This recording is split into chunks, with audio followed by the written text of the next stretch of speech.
everybody has their own unique, I suppose, relationship with the person that they lost, and therefore they have a unique way of dealing with that and actually tell the story from a unique perspective. So I thought that was a really important part of the book for others who will invariably find themselves in that position and have done maybe since Michaela died, to know that, be sure to share with each other and to talk to each other about how you actually feel.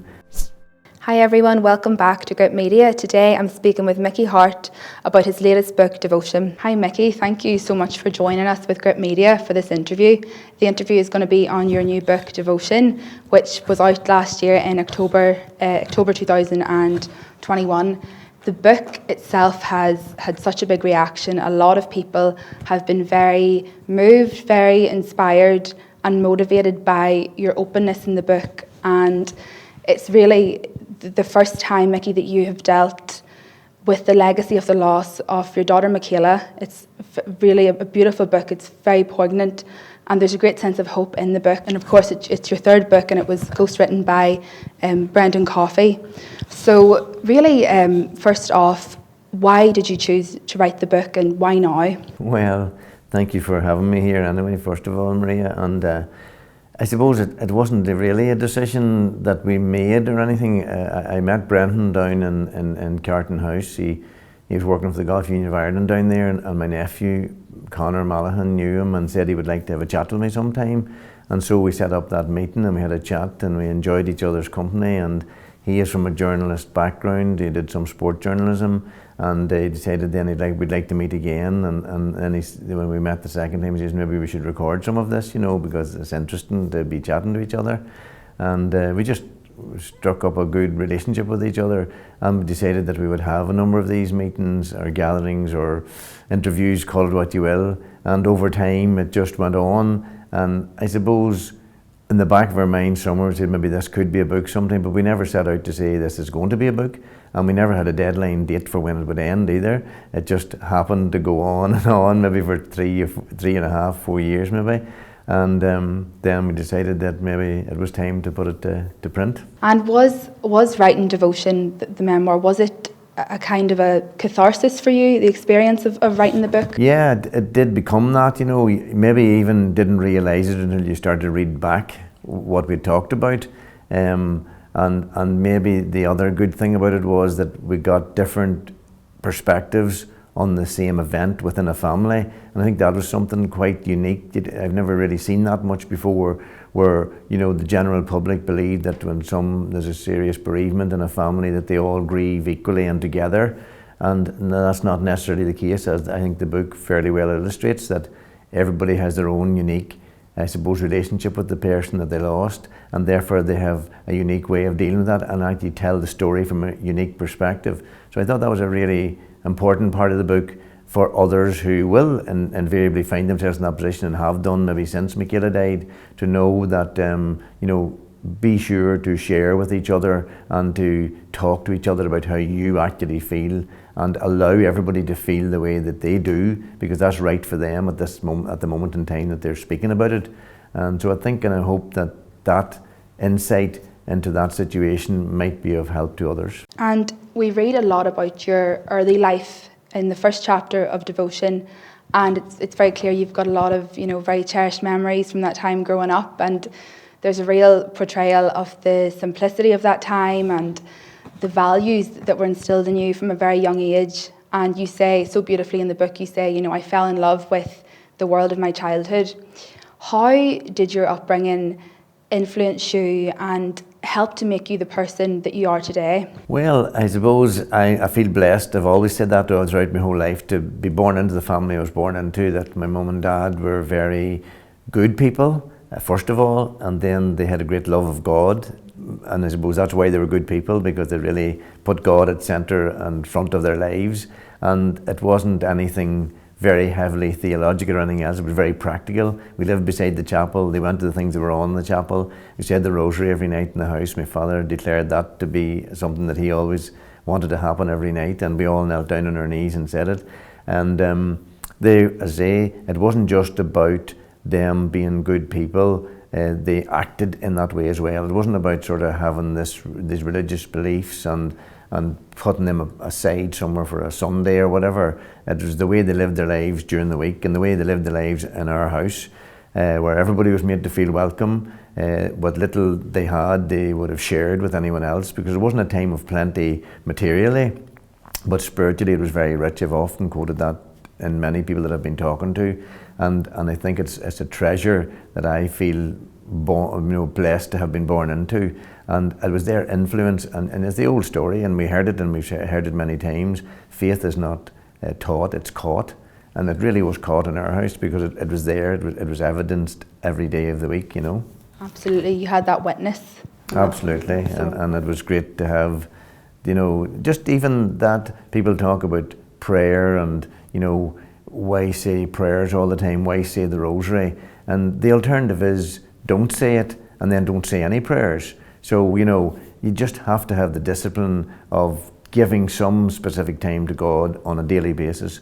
For if you don't, you'll find that it's easy to give less and less and find yourself maybe not giving any at all. And life gets so busy and there's so many other things to be about that we just sideline God, and maybe not even intentionally, but practically it can happen. So I think that's the importance of the discipline of having a prayer life of some kind. We have to train ourselves to do that as well. It's almost your human nature doesn't, you don't want to pray, you don't want to have that discipline. And again, that's something that is so important in sport. So it crosses over. It's that discipline that was, I think, instilled in you from you were very young. Yeah. And really it needs to become a discipline of choice. If we have to be driven to something, and I tell that the same in the sports field, if people only do things because you're standing over them, making them do it, then that's not discipline. That's sort of, you're being forced to do something. Yeah, you want to actually have this discipline of choice, that you want to choose to do this because it's the right thing to do. And somebody said character, was a definition of character, is doing the right thing when nobody's looking. And I think maybe that's what we're trying to get to here. Definitely. And in terms of your childhood in the early stages of the book and everything you get across, do you feel as though children nowadays can have the same sort of childhood that you had? Obviously growing up in the 50s and the early 60s, it was a very different time. Do you think they can have a similar sort of experience, or has the world in your eyes changed a lot since then? Well, there's no doubt the world has changed a lot, that's a fact, but the core values can remain the same. It's in the home where this is nourished, and I think again it comes back to prayer. If there's an awareness of the presence of God in the lives of new and young families today, and they make a specific effort to have that as part of their daily routine, I think that will restore the value of prayer. So yes, it is a different time. There's many different distractions for young people today, but I think they're longing for something, they need something. And I think if we can just teach them simple little things. For example, now when I would have been taking something that would mind our grandchildren, I'd take them to school, and as soon as the oldest boy in the house, I would ask him, we'll say Hail Marys here, we'll say 3 Hail Marys, and Our Father, Hail Marys, on the journey out to school, and he would pick that up, and then they love the idea that they can say the prayers and answer it, and then the younger ones coming after them will join in, so I think it's just something that you can instill very simply and very, just naturally to youngsters. Youngsters love to be involved in conversations, and why not be involved in a conversation with God? Absolutely, Mickey. And again, touching on the faith, that's a huge part of the book. Even in the title, you have the devotion. It's a brilliant title, and it really is so suitable for the book. At the start of the book, in the first chapter, the way you start the book off to begin with, you give a very striking insight into your prayer life, into your spiritual life, and the importance of your Catholic faith straight away. And it really sets the tone for the book. You talk about you get up at 6 a.m. and you do your holy hour from 6 to 7, which I found was incredible. It was so, it really just stayed with me. But you really say, that hour that you've made that time for God in the morning, and that hour in prayer on your own before the Blessed Sacrament has become such a part of your routine. And really, would you tell us a bit more about specifically the role of Eucharistic adoration, because it's obviously of huge significance to you? Yeah, well, again, it's something we grew up with as well. Back in the day when I was growing up, there used to be what people called the 40 hours, at around Corpus Christi, there was 40 hours of adoration, and we'd been near the chapel, we'd be in and out regularly. Obviously, as children, you mightn't fully appreciate or understand exactly the real presence that you're in, and indeed, many adults don't really take that on board either. So, and I just, this came to me through Matthew, obviously, the real power of the Eucharist and of adoration. Since he came back from Fatima, he was really on fire. He was on fire with the Holy Spirit, I would say, on fire with his connection with Mary in Fatima. And so that's what set into my eyes again, this could be a very good thing to do, because I was actually a Eucharistic minister at one time, and I was able to expose and repose the Blessed Sacrament, and the priest gave us permission to do it because we live right beside the chapel. My mother and my father, God rest them, were sacristans. So was my late brother Paddy, and now there's another brother Francie that looks after the chapel.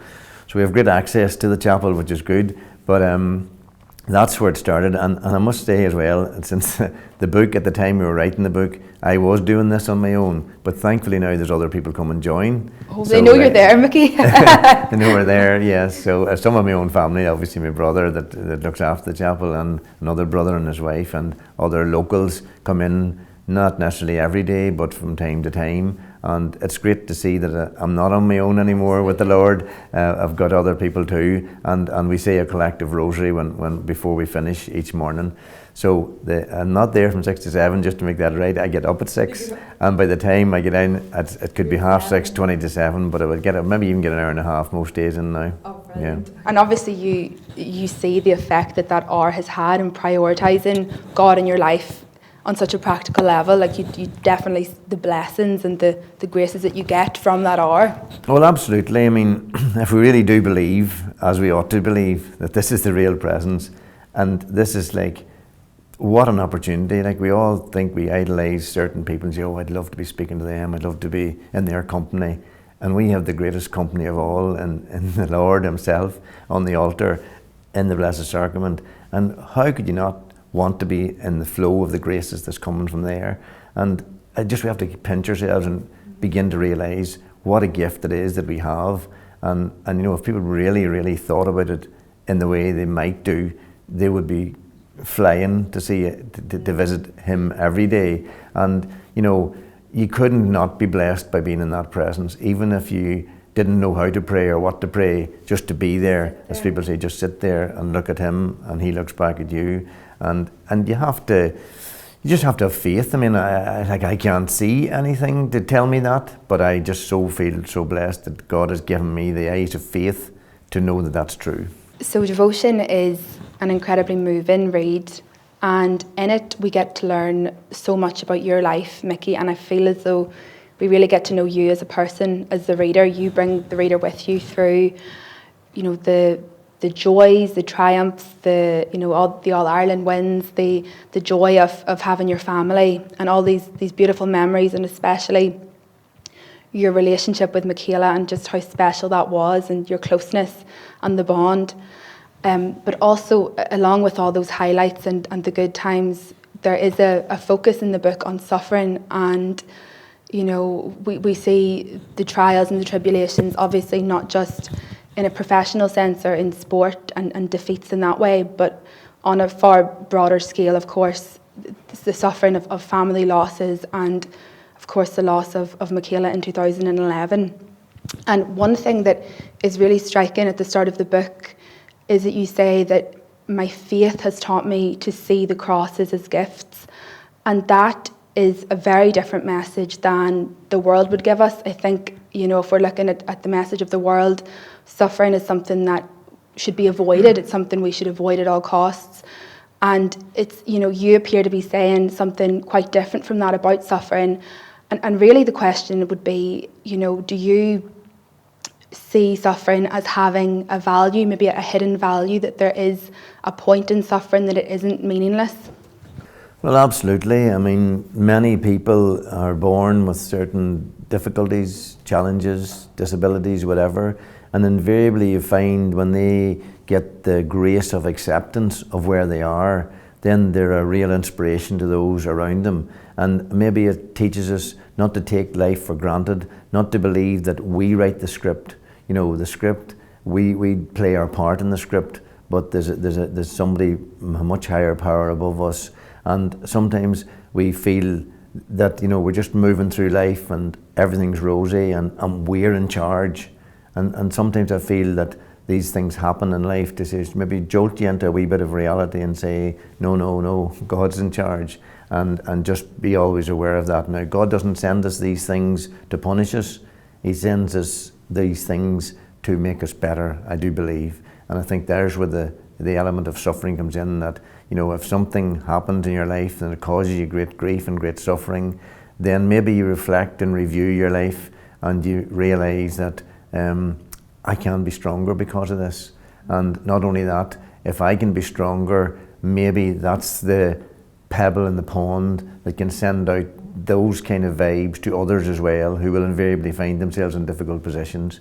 So I think God works in wonderful ways, and we can never know the way that He works. But I would be very well convinced that everything that comes our way that may seem like a trial and a challenge, I think in its own way can turn out to be a real gift. Could be, there's redemptive power in suffering as well, almost. Absolutely. I think that, as you say, it's not the way of the world. The way of the world is that life should be cosy and everything should be dead on for us, and we shouldn't have any challenges or suffering of any kind. But I know for a fact that if that was the way of the world, if we went the way of the world, we would be more inclined to forget about God, forget about His suffering for us too. I mean, who suffered more than Jesus Himself on the cross to redeem us from our sins? And, you know, if we really sit down and think about that, and it's only when you meditate on the sorrowful mysteries of the Rosary that you begin to appreciate the real agony that He went through. It's very easy to rhyme off those sort of mysteries and just as another little sentence. But when it's meditated upon and you think of the horrific nature of all of that, then He suffered so much and for others, and took upon Himself things that He had it wasn't His doing at all. And you know, so therefore it's not unexpected that maybe we'd get some hits ourselves, and we need to turn them into something positive.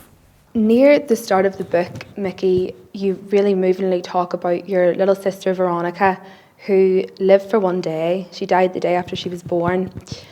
And it's just an extremely moving part of the book. And I think you're obviously known quite well for speaking up in defence of life. You supported a no vote in the abortion referendum, and you were a very prominent character to come out and advocate for better solutions than abortion for women and babies.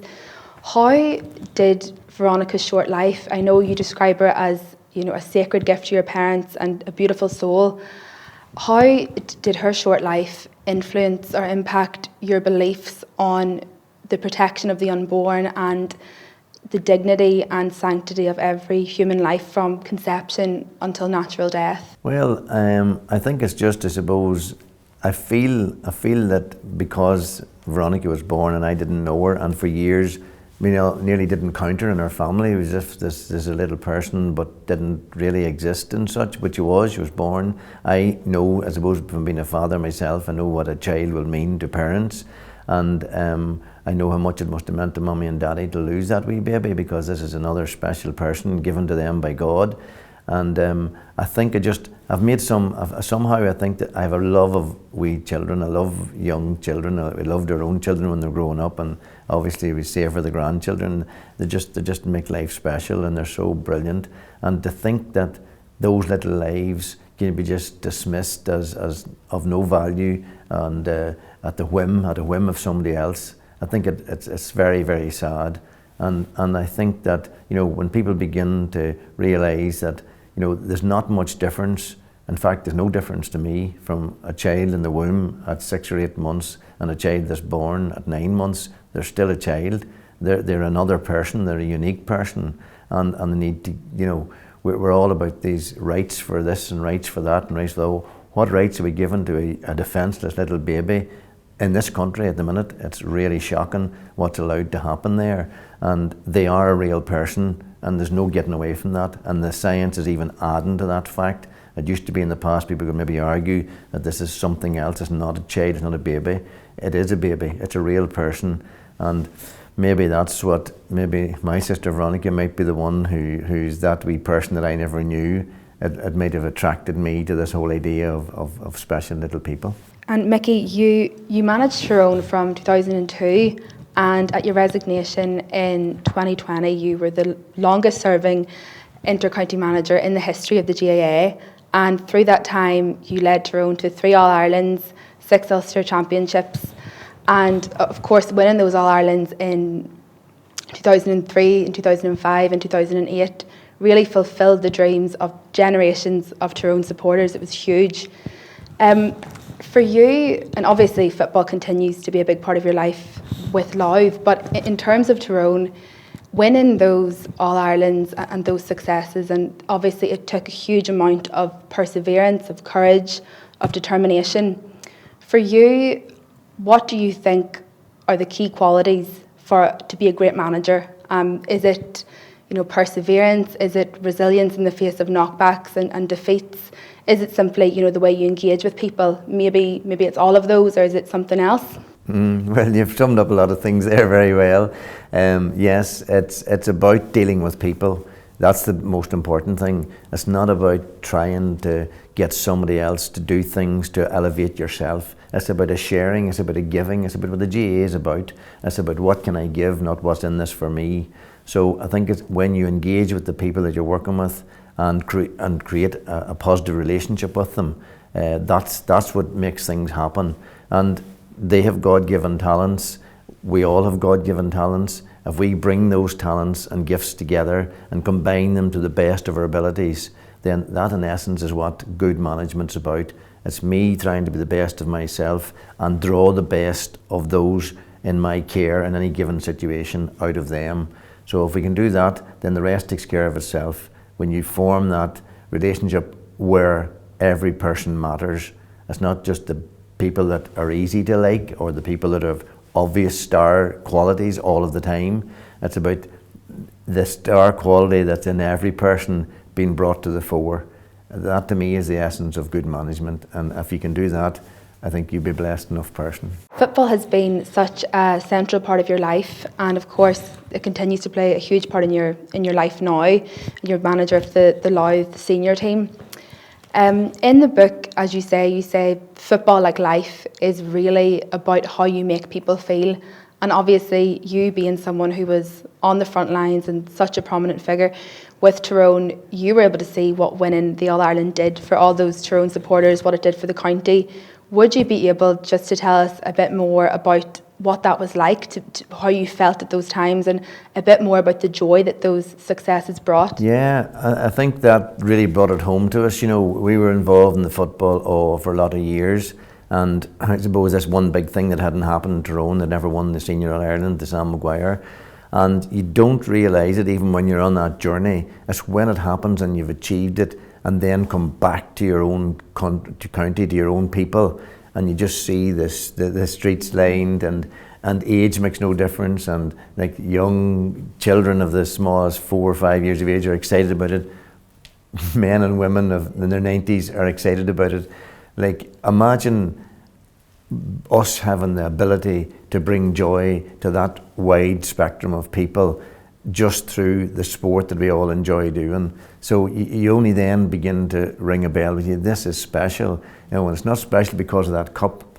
It's special because of what pride, I suppose, it gives to the people of the county who couldn't have felt ownership of this before. And actually, you give ownership of All-Ireland champions to every person who has Tyrone blood in them.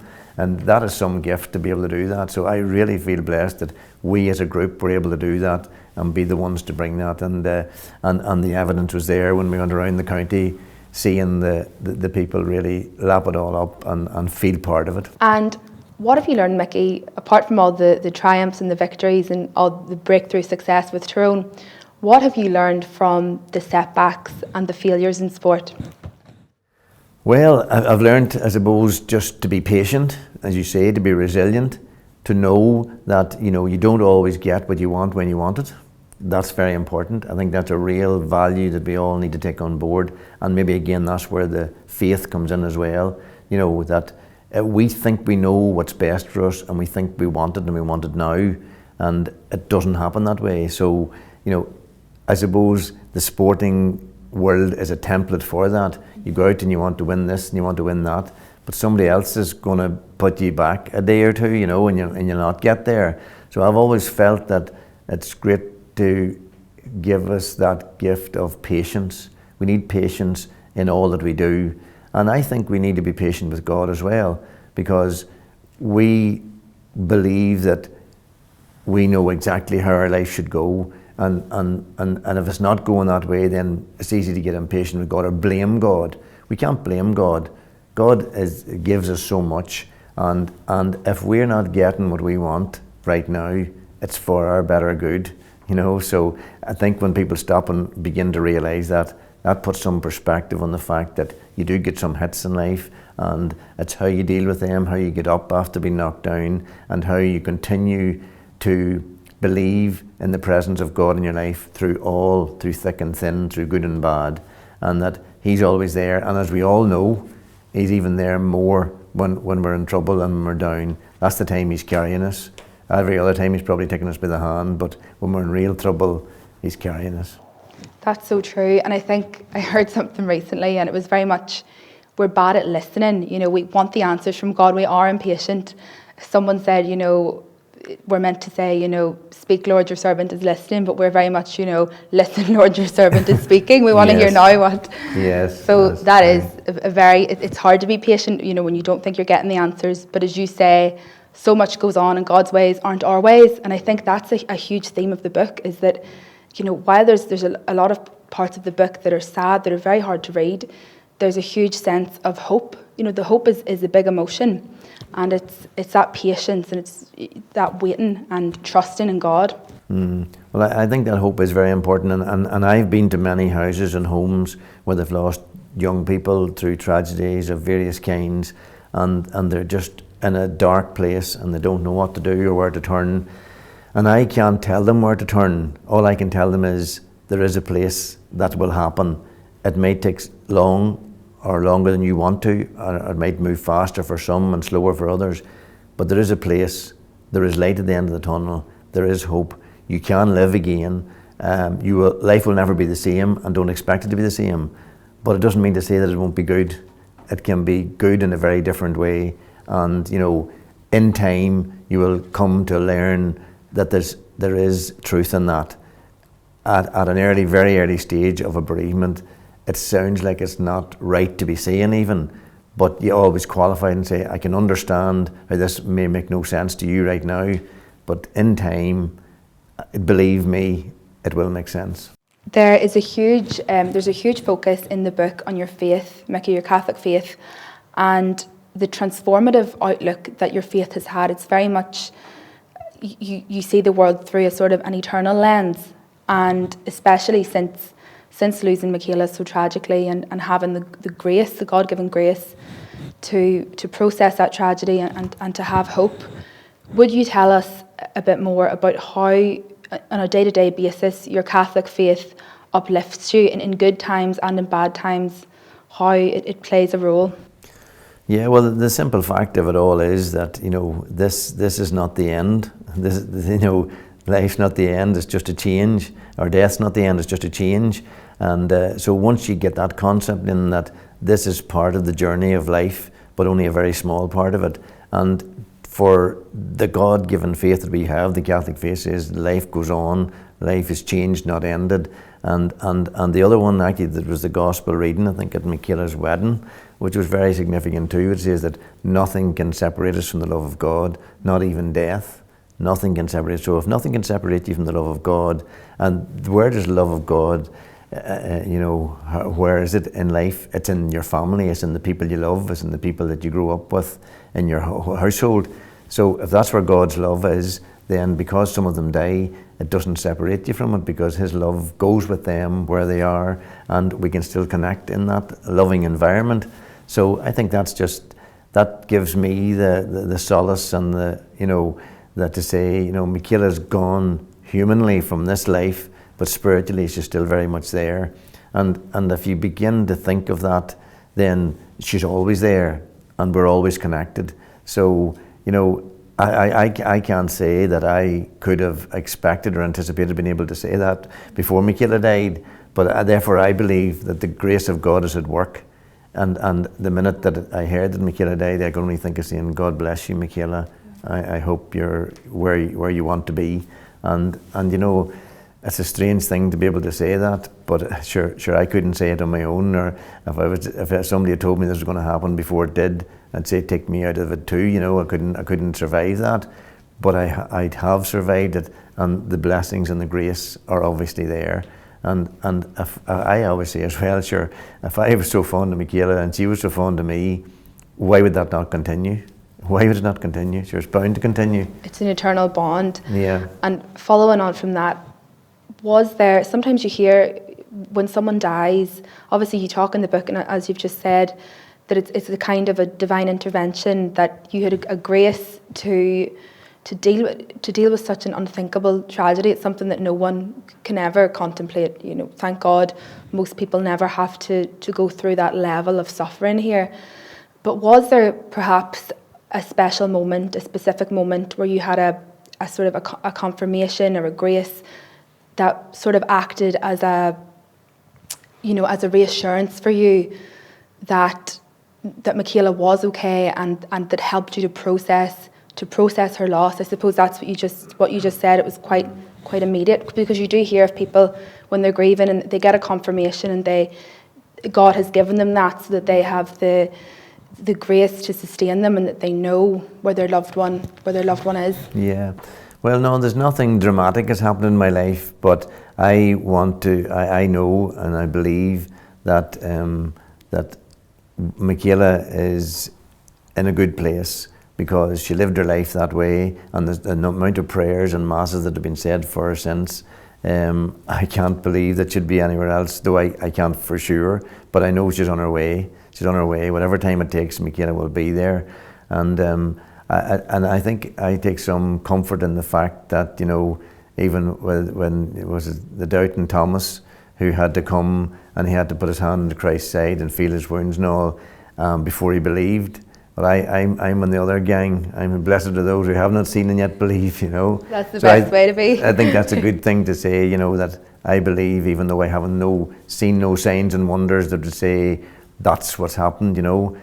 I think it's great that I'm one of those people who have not seen and yet believe. I think it's a good place to be. And is it fair to say, Mickey, following on from that you very much view your life, and I think this comes across in the book, when you're reading the book, we get a sense of this, and it is very inspiring that you see your life and view your life as a pilgrimage, you know, a journey, that you're a pilgrim, very much a pilgrim on an eternal journey. Would it be fair to say that? I think this is what happens maybe over years. This is what comes with so-called sort of maturity or a sort of a blessed wisdom, to say that, you know, at certain stages of your life, it's all about what's going on around you and the busyness of it, and, you know, your focus is on this and that and the other. And then as you go on, you begin to realise that there's a lot more to life than that, and you get the chance to take a step back and appreciate the real gifts in life, you know. And they're not things that are bought. They're not things even that you can manufacture. It's like it's stop and smell the roses time, you know. And sometimes people will arrive at that at a very early age in their life, and I admire the people who can do that. It took me a long time to put that perspective on it, to say yes, there's plenty of really good things in life, but there's loads of things that we pass by every day and don't take time to savour. You know, so I think that's what this pilgrim journey that we're on, I suppose, is that along that way, and as people always say, it's not about the destination, it's about the journey, it's all about the journey. So, and that's true in a human sense. It probably is about the destination in terms of where we want to be with God, but in this journey on this earth, it's about really enjoying the journey and making the best of the journey for the greater good. If we do and have that sort of prefix for everything we do, for the greater honour and glory of the God that made us, the great God that made us, then, you know, we're on a good enough journey. And after you lost Michaela, Mickey, so many people wanted to commemorate her life. They wanted to commemorate the values that she held dear. And it was obvious that she was someone who, the way that she lived her life and the strong values that she held, inspired and resonated with so many people. And people who didn't know her. And she is remembered as someone who was fun, confident, vibrant, a very loving daughter, and of course your very close bond, and someone, of course, significantly who had a very strong relationship with God that enriched her life, that enriched the lives of others around her. So how, for you, Mickey, how has Michaela's legacy lived on? Well, I suppose just what you've said there maybe in many ways sums it up, that it's about how people are in life. It's not about what they know or how much money they earn or own or what property they own. It's about how are they with the people around them. And even Michaela in her young life, she valued a relationship with God probably above everything else, first and foremost. Then obviously the relationship she had with her family, and then with John, whom she married.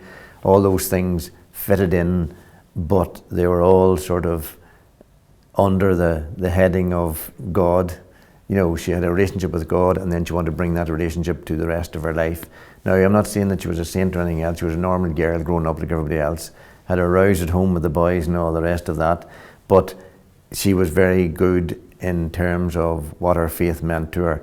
And therefore, to know someone like that, I think it's good for the young people of today, that somebody who lived in this time, a person of their ilk, if you like, was able to see the value of having a God, a real, someone greater than herself in her life, and that her life would be influenced because of her relationship with that God. I think that's something that young people are craving at the moment, because all the mod cons are attractive for a little while, but they lose their flavour, so to speak, and then they have to look for the next quick fix. And that's a continuous sort of treadmill journey.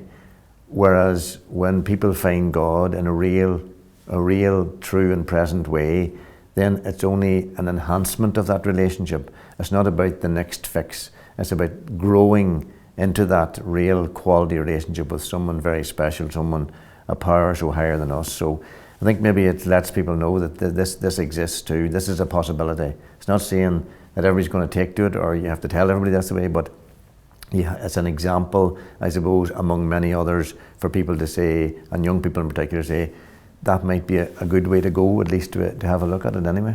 And that it's possible in today's culture that you can stick by your values and your morals, and you don't have to adapt to what the world said. I think that's a huge thing that Michaela carried through her life, was that she was very strong and she had her values and she didn't compromise. That's a big thing that comes across, and I think that is harder for young people to do today. So I do think definitely that's been a huge part of her legacy. I think, Mickey, it's fair to say you're known as a very deep person, a very spiritual person, and as you say in the book as well, a lot of people seem to look to you for the answers on life's big questions, and so many people as well admire you for that sense of stoicism and your courage in the face, especially of tragedy, that you haven't let tragedy break you as a person or break you in faith. But on maybe a simpler note, what are the things that make you laugh, that give you joy in your day-to-day life now? Right. Well, obviously you'd have gathered already the things that give me real joy is the family, and our own children did when they were young, and now our grandchildren. That's joy, that's real joy to me. To see those wee people grow up and begin to use language and to begin to have wee habits of their own, sure, it's amazing just to watch it, just to watch them grow. And when you have more time as a grandparent to observe that, it's even more special. That's one thing. The other thing, I suppose, about I do have a good sense of humour, despite the fact I might come over and obviously my best friend Tony Donnelly would ensure that I'd need to have one of them. To keep up with him. he can turn anything into a joke, and it's just he's got this immense skill of turning everyday issues into something that's completely funny, and you just have to laugh your head off at it. Mm-hmm. So being around him long enough, you need to have a good sense of humour, so I think I have a good sense of humour. And Mickey, what is your favourite thing or the most important thing about the GAA for you? In your book, I think you convey very well the sense of community from the GAA and the concept, of course, of the GAA family and the support that sport has been to you as well. It's such a huge part of your life and a support system. And you also say that no sport comes close to the GAA for the heart and the character that is at the core of it all, and that huge community effort that takes place in parishes across the country every weekend. For you, is the community aspect really, in your opinion, the most important thing about the GAA? Yeah, I think that's true, because it's not just about the sport that's played in the field. That's the sort of the catalyst that brings people into a realm of the GAA world, if you like. But then it is about that sense of community, and you've mentioned several of the things there where the GAA just kicks into action when people are in trouble and there's bereavements, and they just take over. The high-vis vests come out and all the car parking and all of that sorted, and they're there supporting the people with their presence. And the GAA then has got much more than the games. It's got all other aspects of it, but it really is a community, and therefore, because it's parish-based, then that's the local community, then that becomes a county community, if you like, it becomes a provincial community and an All-Ireland, and indeed a world community, because no matter where you go in the world, and particularly now I suppose with gear being in fashion for young people to wear, or even older people, anywhere people go now they can be identified which county they're from, or which club within which county they're from. So there's that real connection, and that connection then means that anywhere you go in the world, if people come from Ireland, there's likely to be somewhere they'll know somebody in the GAA world that they know and you know. So it is that sense of community, and there's no limits to it. And I think that's the big thing about it. We wouldn't want to get hung up on the idea that this is just a sport, and while the sport is the shop window of it all, it's about so much more. And back again to the whole thing, it's about people. People with a common sense of purpose and a common identity. And it's good to see now that it's actually expanding, that many people who have no GAA tradition still follow GAA, or would know, or could speak to me about GAA and speak to me about the victories we had and the losses we had. I think that's a great thing, because it used to be sort of, it's segregated people in people's minds maybe anyway. They thought it was only for certain groups of people within the community, but it's for anybody. And people take as much as they want or as little as they want from it, and get value out of that. And you resigned from Tyrone in 2020, Mickey, and of course that was a team that had been, you're one of the longest serving GAA managers, and you brought Tyrone to such breakthrough success. Was it hard for you stepping away from a team that really had been your whole life for so long, and the life of your family? And how did it feel, of course, seeing Tyrone win the All-Ireland in 2021? Mm-hmm. Well, just a couple of wee things. I didn't necessarily step away. I did eventually, but I wanted to get another year, because we lost a year to COVID, and I had that was my last year officially with Tyrone, and then we lost it to COVID. So I was disappointed that we didn't get that back, because I would love to have got it back, because it was a poor way to finish, just with a couple of games in a very restricted year. So I would have liked to stay on another year to complete the term that I was offered in the first place. But having said that, life dictates often different than you'd want it to, and then it was the right thing to do then when that wasn't available. But again, as I say, I took as much delight in the boys winning the All-Ireland as anybody else did, because we'd been working with those players for the previous 8, 9, 10 years. Some of them for 8 or 9 or 10 years, others for 2 or 3 years. And it was just great to know that, some of the work we had done with them was contributing to them winning their 4th All-Ireland. And obviously I'd managed Brian Dooher as well over the years, knew him very well. Didn't know Fergal Logan as well, but I knew they'd worked well together at the 20s, 21s it was then. So it was great to just feel the value again of, it was 2008 since Tyrone had experienced that feel-good factor, and it was lovely to have it brought back again, and I felt as good about it as anybody else. And the book it's a beautiful read, and it brings to life so many emotions. There's every conceivable emotion throughout the book. And although, as I've said before, there are parts of the book that are very sad, and there's the reliving of tragic losses in the book, the prevailing emotion I think that you come away with from the book, and a lot of people who have read the book have said this, is that sense of hope, and that's a huge thing. I think it underpins the whole book. So for you, really, did writing this book, I know you were working on it for a few years, did writing the book help you, and how do you think it will help other people? Yeah, well, I think it is good to talk, as people always say. It's good to talk and it's good to listen and it's good to share. And I think that's what the book became for me. I was sharing with Brendan, who was writing it with me, insights that he was actually getting me to express as well. And I thought that was a good thing. It gave me a chance to talk about things that I might have talked about in other ways or talked to other people about, but this was a very different and unique way, because this was going to go to print. This was going to be there forevermore. So I think it was lovely the way he was able to, take that out of all of the people that he interviewed, but particularly the time that we spent together. So it was good, definitely a way to, it's easy to be emotional when we're talking about big, huge parts of this book, and you don't realise how emotional it can become until you actually have shared it with him and then read it back. So I went through that process of chatting, interviews, reading it, and feeling those emotions again.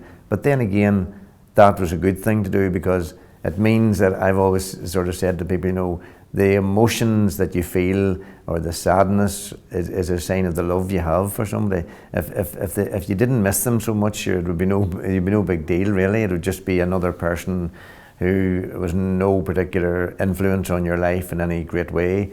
But whenever you feel the emotion, you know that that's how much love you had for the people that you've lost. So I think that's something that was useful to me to go through that process, and because it's there now, other people might see it as a template perhaps to say, that's something that can happen. It's not going to happen for everybody. It's not going to happen exactly in that way. But there's a sort of a resource there to go to and say, well, I wonder what happened there. How was that dealt with? What were the emotions that went on, and how did people be able to get over them? And ultimately, was there something at the end of the tunnel? And I want people to believe that because you learn to live with something doesn't mean to say that you have forgotten about it or undervalued the impact it had in your life, or the hurt that it caused you and can continue to cause you. But you can see then that you can make it a part of your life, something that was part of your life, but you can park it. And people, I think it would be good for them to understand that they can park it. It doesn't have to consume them all the time. It will consume them in the early stages. They'll have no bother understanding that, but they mightn't quite understand that as the days and weeks and months go by, you're a day, week, a month further away from the worst of this. And that in itself is a relief to know that it's not as bad as it was. However, the hardest day that you come across this kind of news or face this kind of challenge, that's the worst day of your life at that point in time. But every day away from that is a day further away from it. And you learn to live in this new place. And some people will learn to do that quicker than others. And to understand that too, that's a very important thing to understand, that let people go at their own pace. Don't rush anybody else to be where you want to be, and expect them not to chase you away from where you are either. If we can learn that and live our lives that way, and if this book can be some kind of an insight for people to do that, then that would be a good thing in itself. Well, thank you so much, Mickey, for chatting to us. It's been a really, really interesting and powerful interview, and I think I'll definitely take away, and a lot of people will take away so much from what you've said. So thank you so much for joining us, and congratulations on the book. Thank you very much. Good to talk to you, and I hope that your program works well for it.